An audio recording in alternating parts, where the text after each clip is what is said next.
Après avoir présenté un nouveau numéro inédit de Quotidien du lundi au jeudi cette semaine, Yann Barthès va enfin pouvoir prendre un week-end de repos bien mérité.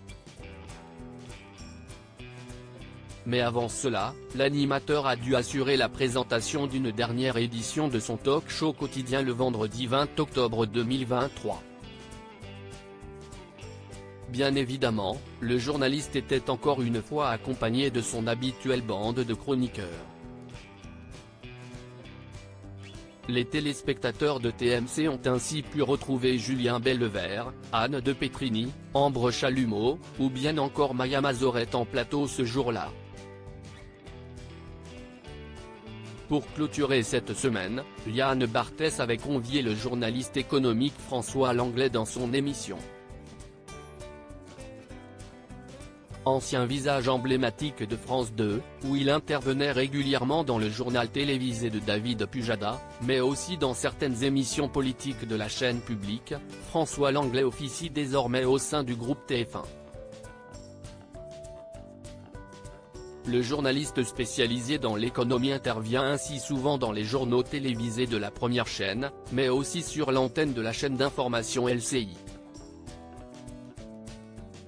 En parallèle, il est également l'une des voix emblématiques de la station de radio RTL. Si François Langlais était présent sur le plateau de Quotidien ce jour-là, c'était dans le cadre de la promotion de son dernier livre en date, baptisé Combien de temps ça va durer ?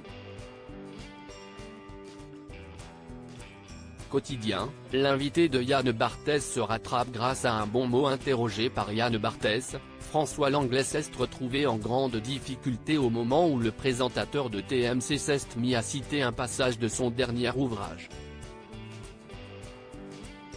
Notre vision du monde qui devient moins libérale et davantage encline à restaurer l'autorité malmenée par plusieurs décennies de liberté et de tolérance, finalement excessive à la survie du groupe, a ainsi lancé l'animateur.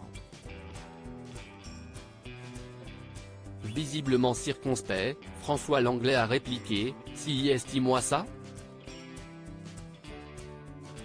« Oui si esti-vous », lui répondu Yann Barthès. Affichant un sourire plutôt gêné, l'invité de Quotidien s'en est finalement sorti grâce à un bon mot. « Ça ne m'étonne pas », a-t-il déclaré, provoquant ainsi les rires en plateau.